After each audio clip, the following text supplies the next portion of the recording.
Gênesis 37, versículo 24 até o 28. E tomaram José, lançaram-no na cova, e depois assentaram-se para comer. E levantaram os seus olhos e olharam, eis que uma companhia de ismaelitas vinha de Gileade. Seus camelos traziam especiarias e bálsamo e mirra, e iam levá-los ao Egito. Então Judá, um dos irmãos de José, disse a seus irmãos: que proveito haverá que matemos nosso irmão? Vendamo-lo a estes ismaelitas, e não seja a nossa mão sobre ele, porque ele é nosso irmão. Passando, pois, os mercadores midianitas, tiraram e levantaram José da cova, e venderam José por 20 moedas de prata aos ismaelitas. Ou seja, José começa a passar de mão em mão. Dos midianitas foi para os ismaelitas, os quais levaram José ao Egito. Nessa noite nós vamos falar sobre ajuste de rota. Todos nós, em algum momento da vida, já tomamos decisões erradas. Ninguém passa pela vida sem tomar uma decisão errada. Não há como alguém ficar imune ou ficar isento de fazer uma escolha errada. Há escolhas que são mais simples que as outras: escolher a roupa que você vai vestir, escolher a comida que vai comer. Mas aí começa a haver a escolha dos relacionamentos, a escolha das pessoas que farão parte do seu grupo de amizade, a escolha da sua carreira profissional, enfim, a escolha da sua vida. E o tempo vai passando e a gente começa a descobrir que nem sempre a gente acerta naquilo que a gente escolhe. E acontece que a gente descobre da pior forma que a gente não acerta. Porque não se trata só de uma opinião, de alguém dizer: puxa, você escolheu errado aqui, você deu uma mancada ali. Não. Muitos de nós temos que conviver, muitas vezes, com decisões erradas. Isso é muito ruim. Às vezes até achamos que aquilo que a gente acaba experimentando de tão ruim é um castigo de Deus. Isso é uma mentira. Não tem castigo de Deus. O juízo de Deus virá no final. Hoje o que nós colhemos é a consequência das nossas escolhas, daquilo que nós mesmos nos propusemos a viver ou a experimentar. A Bíblia diz em João 3, verso 16, você conhece, diz que Deus amou o mundo de tal maneira que deu o seu Filho, para que todo aquele que nele crê não pereça, mas tenha vida eterna. E o verso 17 diz mais João o seguinte: Deus enviou o seu Filho ao mundo, não para que o mundo fosse condenado por ele, mas para que fosse salvo por ele. Então a presença de Deus nesse mundo, por meio do Espírito Santo, por meio da igreja que somos nós, não é para condenar, é para salvar. O que nós vivemos de ruim, de aperto, de decepções, de frustrações, de convivências danosas, tudo isso resultado de escolhas ruins.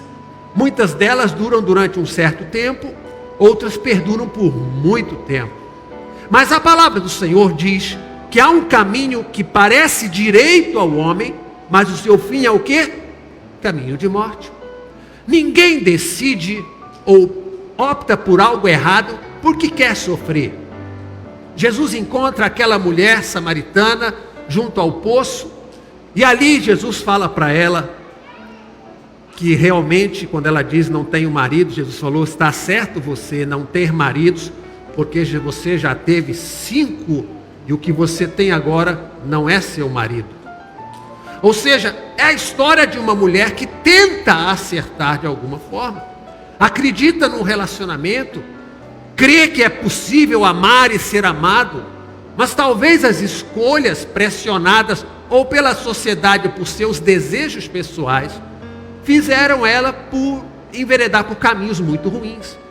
Já uma outra mulher não teve a mesma sorte do que a dela, de escapar de relacionamentos, muitas vezes relacionamentos doentes e escravizadores. Quando alguns homens trouxeram uma mulher até Jesus e disseram: mestre, esta mulher foi pega em flagrante adultério, a lei nos manda apedrejá-la. Eu fico imaginando ela, o sentimento dela, porque ela já sabia o que ia acontecer. Não havia nada de novo naquilo ali, porque sempre foi assim.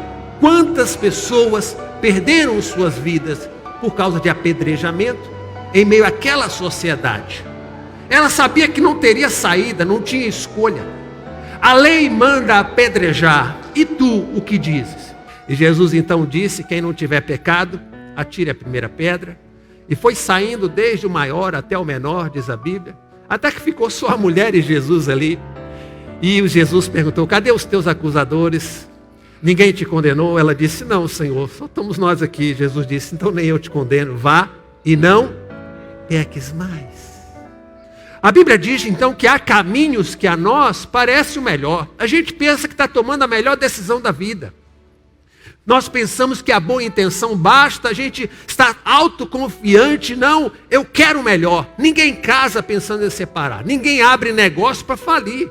Todos nós pensamos estar fazendo a coisa certa, mas de repente a coisa certa nos deixou em situações ruins, em situações muito delicadas.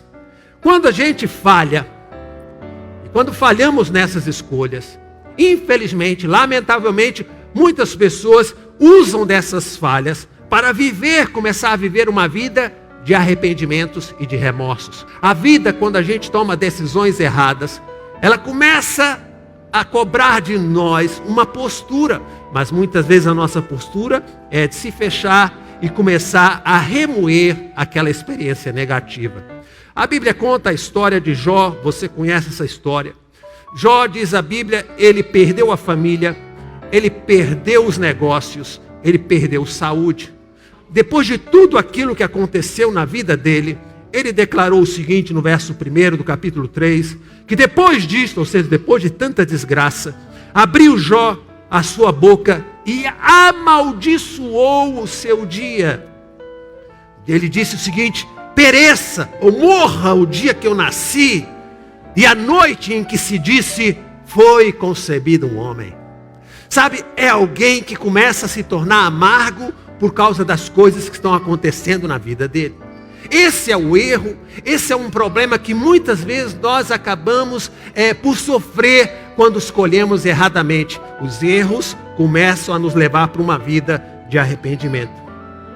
Há pessoas que pensam que quando falham na vida, em alguma situação, em algum negócio, em algum relacionamento, de alguma forma elas pensam que será o fim de suas vidas, que acabou, que não há mais esperança, que não vê mais saída. Meu mundo acabou, as coisas desabaram na cabeça, não tem mais como sair. A palavra do Senhor diz que 7 vezes o quê? Cai o justo, mas ele se levanta.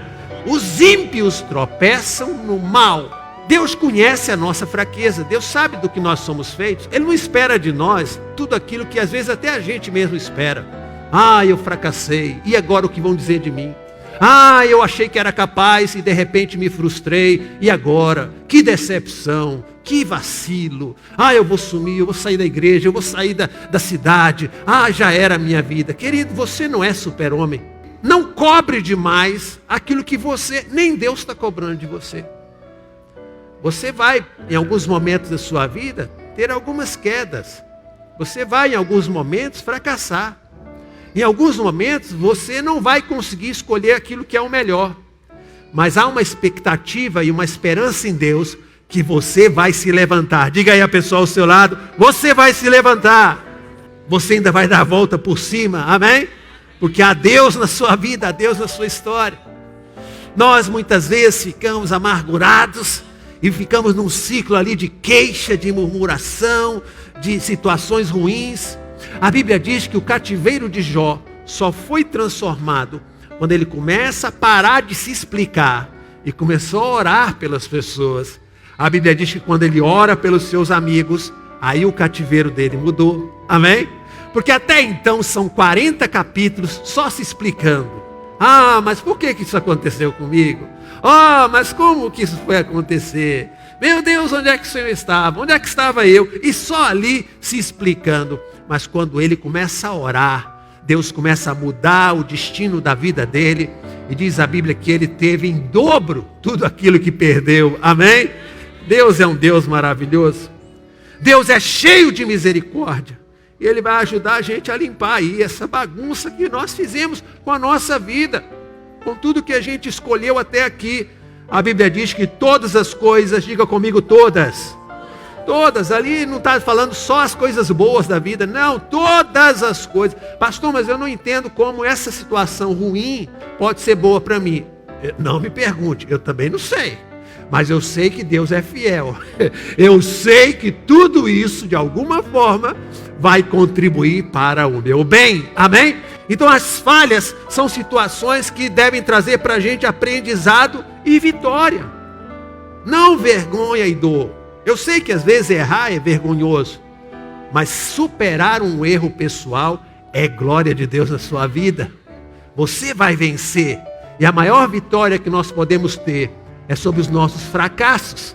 E o Senhor nos dará vitória, amém? Na nossa caminhada, na nossa vida. Os passos de um homem bom são confirmados pelo Senhor. E deleita-se no seu caminho. Ainda, diga aí, ainda. Por quê? Porque é um homem bom, mas ele pode cair. Então você não pode achar que a sua vida muito boa, correta e justa, por causa disso, nada de ruim vai acontecer. A gente está num mundo danoso, é um mundo ruim mesmo. Ainda que caia, o que é que diz ali? Não ficará prostrado. Aleluia. Você vai se levantar. O Senhor te sustenta com a sua mão. O Senhor vai nos segurar. Ah, pastor, eu vou morrer. Vai. Não hoje. Não hoje. Ah, pastor, minha vida já era, acabou. Não. Ainda há Deus na sua vida. Há Deus na sua história. Ele vai ajustar a rota. Ele vai te ajudar a eu e você estarmos no caminho. A Bíblia conta a história do povo de Israel. O povo de Israel foi um povo a quem Deus com carinho cuidou deles, tirando-os do Egito com mão forte. Diz a Bíblia que eles passaram pelo meio do mar. E Deus ainda deu derrota aos seus inimigos. Abençoou aquele povo de forma muito grande. Mas à frente Deus começa a planejar uma visão de nação para aquele povo. Eles saem do Egito sem lei, sem rumo, sem direção. Como diz o outro, sem lenço e sem documento. Mas Deus chama Moisés ao monte. E Deus dá as tábuas da lei. E diz, vamos começar uma nação. Algo maravilhoso Deus tinha para o seu povo. Mas enquanto Moisés estava lá num lugar alto, no monte, o povo lá no vale estava se perdendo. O povo estava se corrompendo. O irmão de Moisés, o sacerdote Arão, pegou o ouro dos brincos, dos colares e fez um bezerro de ouro. E disse ao povo que, olha aí Israel, este é o Deus que tirou vocês do Egito. Olha que mentira, que fake news.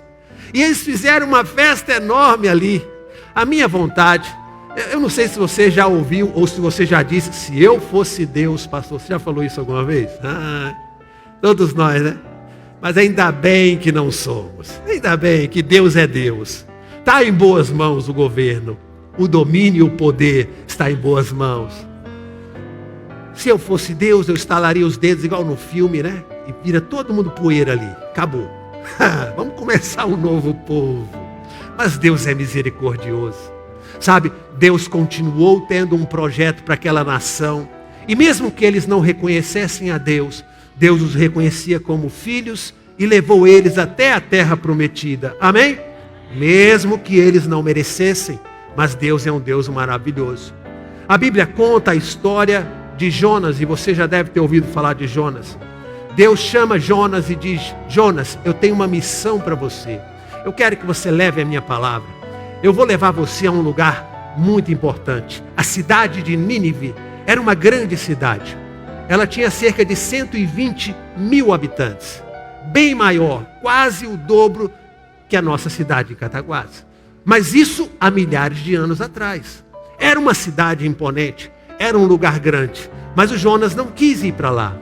Jonas pegou um barco e perguntou, Deus, para onde que eu tenho que ir? Não, você tem que ir para lá. Ah, tá, beleza, obrigado. Então eu vou para cá.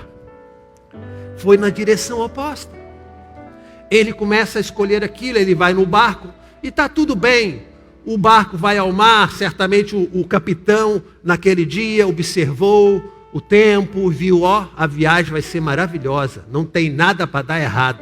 Vai esse céu de brigadeiro esse mar azul, está tudo bem. E eles começam aquela viagem. De repente, você conhece a história. Deus fez levantar um grande temporal aonde estava o barco. Você já imaginou que Deus não é Deus só que acalma temporal, mas é Deus que levanta temporal também? Hã? Você às vezes está aí pensando, por que isso está acontecendo na minha vida? Você está orando, Deus, faz esse vento acabar. Ele vai acabar sim, mas quando você tomar a decisão certa. A Bíblia diz que Jonas foi se esconder. Porque o crente, quando ele toma decisões erradas, ele começa a se esconder. Cadê o irmão? Não vem mais na igreja, onde é que está? Acabou, sumiu. Foi arrebatado, será? A gente não sabe dele. Por quê? Porque ele está num barco indo para outra direção. E diz a Bíblia que lá está o Jonas, e vendo as coisas se acabarem naquele barco. Diz a Bíblia que o comandante teve que jogar toda a carga para fora do barco. Isso não foi suficiente, o mar estava enfurecido. Diz a Bíblia que o comandante começou a cortar o mastro do navio e jogar as velas, tudo embora, para tentar salvar a vida deles num ato de desespero. De repente, o Jonas, lá do fundo do barco, lá embaixo no porão, ele levanta e fala para o comandante, olha, tudo isso está acontecendo por minha causa. Ah, sem vergonha. Tudo isso aí, gente, tudo que vocês perderam é por minha causa. Eu estou no lugar errado, na hora errada. Não era para eu estar aqui. Deus tinha um outro lugar para mim, mas eu fui teimoso, eu quis ir em outra direção. E aí tudo acabou se perdendo. Você já percebeu que pessoas fora do propósito de Deus começam a fazer até a vida dos outros uma confusão? E nós temos que estar antenados no Espírito e saber, Senhor, eu quero que o Senhor coloque diante de mim as pessoas certas. Talvez a melhor oração que você vai fazer amanhã ao sair de casa para trabalhar é dizer, Deus, nessa semana eu quero só ver pessoas certas, só aqueles que vão me ajudar. Amarra bem longe, passa um vento e leva para longe aqueles que vão ser pedra de tropeço para mim. Amém? É uma boa oração para você fazer essa semana, para se livrar desse Jonas na sua vida. E a Bíblia diz então que o Jonas falou, me joguem na água, veio um peixe e levou Jonas para Nínive e deu tudo certo no final, aquela cidade foi salva, amém? Porque o propósito de Deus foi cumprido. A Bíblia conta a história, eu quero terminar com a história de Abraão, você conhece? Temos falado, é recorrente falarmos aqui de Abraão, porque Abraão não é um super-homem, não é um homem diferente de nenhum de nós. Às vezes a gente olha para a Bíblia, os personagens da Bíblia e pensamos, são pessoas que viveram em outra época, outro tempo, outro momento. Hoje as coisas são diferentes. É tudo igual, irmão. É gente querendo viver.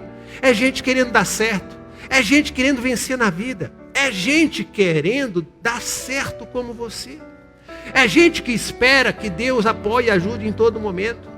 E a Bíblia fala que Abraão sai da sua terra, da sua parentela e vai em direção à terra que Deus ia mostrar para ele. E um dia Deus mudou o nome dele e disse, você não vai se chamar mais Abrão, mas Abraão será seu nome, pai de nações. E Deus disse, você vai ter um filho, e esse filho vai ser bênção em ti, serão abençoadas todas as famílias da terra. O tempo está passando e Abraão está incomodado com isso, porque há horas que o melhor é a gente não ouvir nada a respeito do nosso futuro. Mas quando alguma coisa é dita, a gente fica ansioso, como o Abraão, a gente quer as coisas para amanhã. E diz a Bíblia que ele se juntou com Sara, sua esposa, pegou Agar, serva da esposa, e inventaram lá um esquema, de alguma forma, para ele ter filho por meio da serva de Sara. Que coisa absurda. Aliás, isso não me surpreende, como há crentes que eles são assim, inteligentes na hora de inventar alguma coisa, né? Não, é Deus que está me dirigindo aqui. Que é Deus coisa nenhuma. Isso vai dar ruim. Não, irmão, Deus está no controle. Eu sei o que eu estou fazendo. Deus vai abençoar. Vai nada. Você vai virar, vai ralar o joelho, ralar a cabeça no final dessa buraqueira aí. Essa estrada vai acabar. E no final você vai estar todo machucado. E a Bíblia diz então que nasceu uma criança daquele relacionamento que Deus não tinha aprovado. Sabe, todos nós temos algum Ismael na nossa vida, alguma experiência que a gente teve, e que nós decidimos por algo e que acabamos colhendo o resultado disso de uma forma ruim. Mais tarde diz a Bíblia que o Isaac veio, o filho da promessa, e começou a haver confusão dentro da casa de Abraão por causa daquelas crianças. Então os filhos tão ansiosos que ele queria ter, agora era um problema dentro da casa dele. Você já viu isso na igreja? Né? Aquele emprego que você deu testemunho, olha, agora eu estou num bom lugar, aleluia, Deus me colocou no meu lugar. Passou 15 dias, irmão, ora para Deus sair de lá, ora para Deus abrir outra porta, eu não aguento mais conviver com aquela gente. Né? Porque é assim. A gente não pode ter só a visão carnal das coisas, nós temos que confiar no propósito de Deus. E a Bíblia diz então que Deus falou para Abraão, você vai ter que despedir esse garoto e a mãe dele embora de casa. Vai ter que mandá-los embora. Eles não podem conviver juntos. E com muito peso, Abraão teve que dispensar seu filho. Nenhum pai faria isso de bom agrado. Sabe, Deus guardou aquela criança. Falamos sobre isso domingo passado. Quando elas estavam à beira de morrer de sede, Deus abriu os olhos de Agar, da mãe do menino. Ela viu uma fonte de águas. Eles puderam sobreviver. Porque Deus tinha uma aliança com aquela criança também. Amém? E eu não sei quanto tempo durou no coração e na mente de Abraão esse desgosto, essa tristeza. Eu só sei que essa história foi passada de pai para filho, por isso a gente sabe dela hoje. Porque ela foi passada. Alguém em algum momento, ao falar de Abraão, o pai da fé, o homem que creu em Deus, teve, porém, uma situação lá ruim, uma escolha errada na vida dele. Em algum momento aquela história triste foi sendo passada de Abraão para Isaac. Isaac passou para Jacó e Esaú essa história. E o Jacó deve ter passado a mesma história para os seus filhos. E agora, diz a Bíblia, lá está o seu filho José sendo jogado numa cova. E talvez pensando, meu Deus, será que é aqui que os meus sonhos vão acabar? Aqueles sonhos que o Senhor tinha para a minha vida? Mas diz a Bíblia, como nós lemos no versículo 28, que os mercadores midianitas tiraram José daquela cova e venderam José por 20 moedas de prata a quem? Aos que? Quem são os ismaelitas? São os filhos de Ismael. Pois bem, aquele erro de Abraão lá no seu passado, Deus transforma esses erros em milagres na nossa vida. Amém?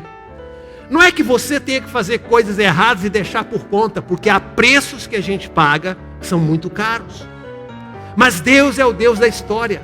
É o Deus que pode dar jeito naquilo que não tem mais jeito. É o Deus que pode dar uma saída naquilo que para você não tem mais solução. É o Deus que pode mudar as coisas quando você menos espera. Um descendente de Isaac é salvo por um descendente de Ismael. E esse Deus maravilhoso, ele faz com que essa história seja uma história mudada. E agora José, ele pode ser levado para o Egito, para onde ele tinha que ir, pelas mãos dos descendentes de Ismael. Eu sei que errar dói. Eu sei que há erros na nossa vida, que nós temos que conviver com eles como uma cicatriz. Eu sei que há circunstâncias que a gente não tem sequer controle mais. Pastor, eu fui homem para criar o problema, mas eu não estou sendo homem para resolver. Eu entendo isso. Entrega o teu caminho ao Senhor, confia nele, e o mais tudo ele fará. Amém? Deus é um Deus que pode fazer milagres, ajustando a rota da sua vida. Deus vai fazer milagres. Há coisas que você não pode ficar mais preso a elas. Precisa liberar esse passado. Foi vergonhoso, foi triste, foi ruim, fez mal, mas precisa caminhar adiante. Mas pastor, e o que aconteceu? Deixe nas mãos do Senhor. Deus vai dar um jeito. Deus tem sempre um plano para quem saiu do plano. Deus tem sempre a promessa para ser cumprida, mesmo quando a gente, por escolhas, foge dessa promessa. Nessa noite o Senhor te trouxe aqui para dizer, confia em mim, entregue a tua vida. Não fique focado só naquilo que você fez de errado, naquilo que já aconteceu. Os teus melhores dias ainda podem vir, diz o Senhor. enxuga as suas lágrimas e caminha. Louve ao Senhor. Não deixe que uma experiência ruim roube o seu louvor a Deus. Amém? Às vezes não dá vontade mais. Pastor, quem sou eu para abrir a minha boca? Eu fiz coisas tão erradas que agora eu tenho que ficar no meu cantinho quieto, esperar esse restinho de tempo de vida para ver se eu entro no céu, ali num cantinho escondido, ninguém me vê. Mas sabe, não é isso que Deus tem para a sua vida. Então você vai abrir sua boca e vai louvar o Senhor e vai adorar, porque o louvor, diga aí ao seu irmão, o louvor liberta.